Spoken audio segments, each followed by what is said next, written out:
Cette semaine, nous nous sommes intéressés à l'objectif SMART et aux acteurs impliqués dans ce processus de facturation.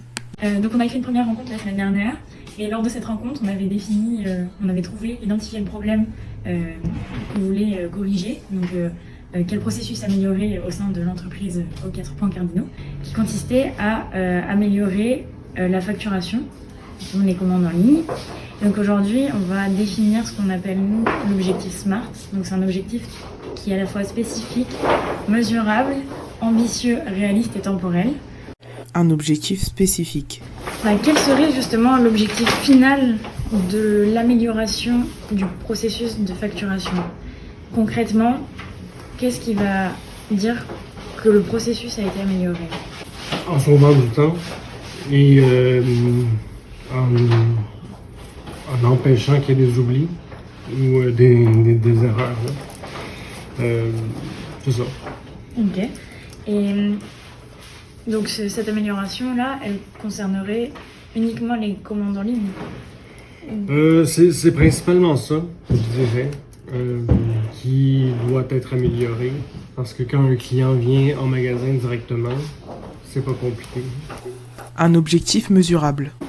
Mais justement, sur quel indicateur ça jouerait? À savoir, est-ce que ce serait le délai entre la commande du client et la réception du colis par le client, ou ce serait plutôt le délai entre l'ouverture du mail qui indique qu'il y a une commande et la facture?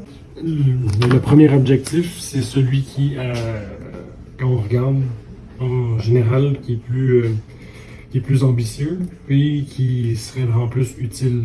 Mais il y a tellement d'étapes dans le processus de la facturation jusqu'à la réception de colis qui implique beaucoup d'acteurs et de facteurs différents, que je pense peut-être que c'est pas réaliste de vouloir y aller de ce côté-là. Mais c'est sûr que c'est ça le but, parce que oui, si la facture est faite rapidement, dans le sens où si c'est fait idéalement aussi facilement que si quelqu'un vient acheter en magasin, ça nous sauve un temps supplémentaire qui nous permet de continuer le processus. Un objectif ambitieux, atteignable. Et donc du coup, sur une échelle de 1 à 5, Oui. à combien vous évalueriez l'ambition de ce projet? À quel point il est ambitieux? Je dirais que celui de tout gérer le processus de A à Z serait dans le 5. Puis je dirais 3 parce qu'on est comme... c'est seulement une plus petite partie.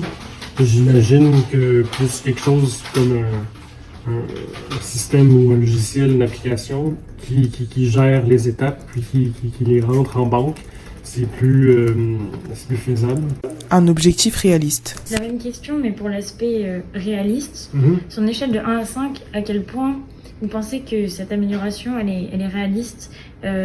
Par exemple, est-ce qu'il y a des ressources que vous identifiez et que vous pensez être nécessaires justement pour l'amélioration de ce processus?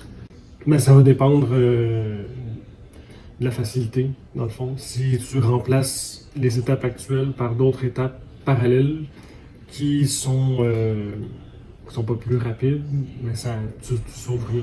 Oui.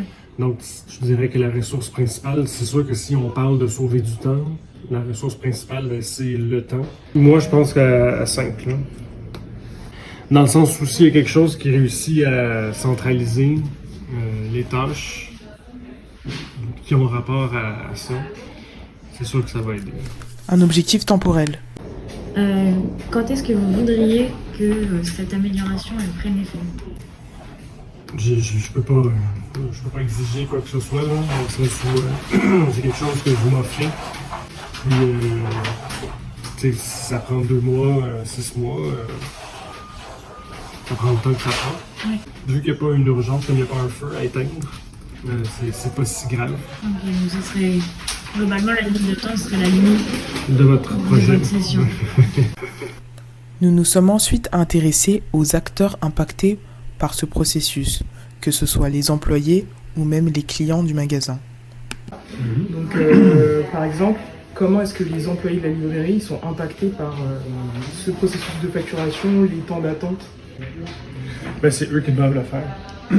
Donc, ils sont impactés dans le sens où ils sont des acteurs, font partie. Le processus n'est pas automatique. oui, il y a une base de données, tout ce sont des logiciels, mais toutes les données sont entrées manuellement par un être humain. Et comment vous diriez que les clients sont affectés par ce processus-là? Les clients sont impactés par les retards que ça occasionne, comme justement une facture ici qui aurait pu, pourrait être, là c'est moi qui l'ai mis là parce que je dois faire la prochaine étape puis je suis là jusqu'à ce soir.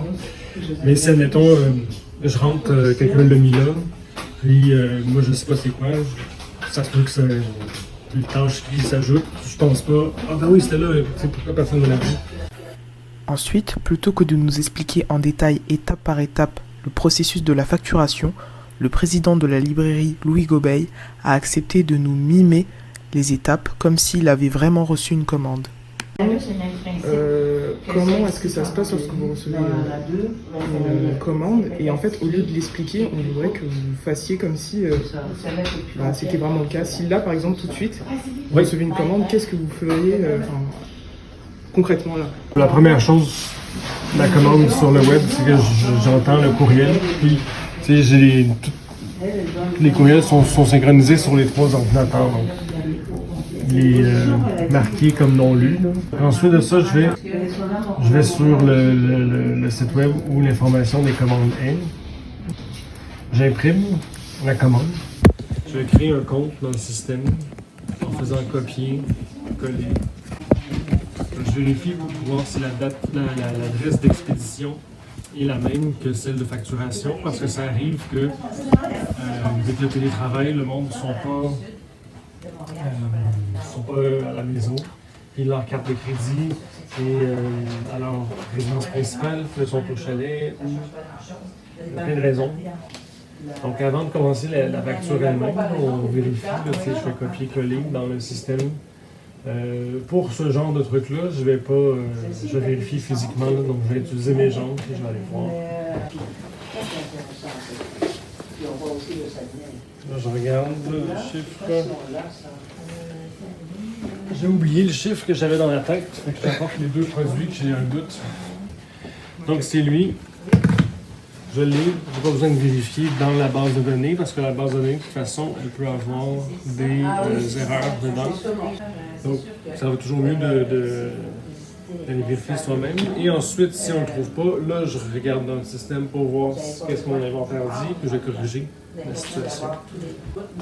Donc, une fois que je me suis assuré que le produit, je peux continuer dans la facturation. Et finalement, après avoir rentré les détails de la facture ici, bien, je vais aller ici, je vais un code secret et ça me donne son numéro de carte de crédit, la date d'expiration et le NIP. Là, je vais sur, en fait, la même compagnie qui fait notre terminal.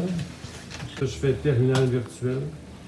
Donc, si je mets le montant, ici, je vais mettre le numéro de la facture que j'ai préparé dans l'autre logiciel. Les informations, le numéro de la carte, le nom, expiration, code de sécurité, le code postal, on le laisse, puis là, on fait effectuer le paiement. 99% du temps, ça fonctionne du premier coup. Sinon, des fois, il y a des erreurs, soit rentrées par moi ou par l'humain. L'erreur la plus fréquente, c'est une erreur dans la date, le format. Là. Mais c'est comme si le coupon. Donc, une fois que ça c'est fait, toute la facture, on va mettre avec comme ça. Puis avec un élastique. Puis je viens porter ça. S'il y a une personne qui est ici, je vais dire tiens, c'est pour envoyer. S'il n'y a personne qui est ici, je vais le laisser là, en espérant que quelqu'un le pogne. Ou quand j'attrape la personne, je vais dire ok, ouais, ça c'était envoyé.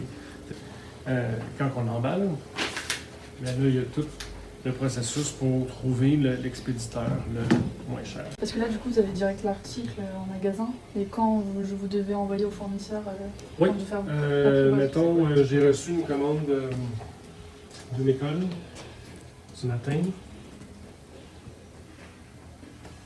Donc là, je l'imprime. J'écris, en fait, je l'imprime, je contacte le client pour dire on a bien reçu votre commande. Fait que ça dépend c'est qui. On appelle ou on écrit un courriel. Donc on le facture. Là, le processus est tout le même qu'à l'habitude, mais là où ça change, c'est que le papier va être soit quelqu'un me le donne, comme tu mettras ça dans les commandes, ou tu le fais toi-même. En fait, c'est un cartable. Là, on les a divisés par fournisseurs. Puis il y a autres, parce qu'il y en a plusieurs autres fournisseurs. Donc là, c'est là, comme ça ici. Donc dans le cartable, ce qu'on retrouve, c'est deux choses, les commandes et les mises de côté. Ça, c'est un système qui date d'une autre époque, mais parce que la boutique a 33 ans d'existence, on traîne des vieilles habitudes. Aussi, après, ce qui arrive, c'est que j'appelle le client ou j'écris un courriel pour dire « commande est prête ». Ça, c'est pour les clients qui vont venir chercher en magasin. Donc, c'est la 5e ligne qui est chiffrée dans le fichier Excel. Puis, c'est ça. Fait que la personne vient dire son nom. Je peux peser sur un CTRL F, puis juste écrire une partie de son nom.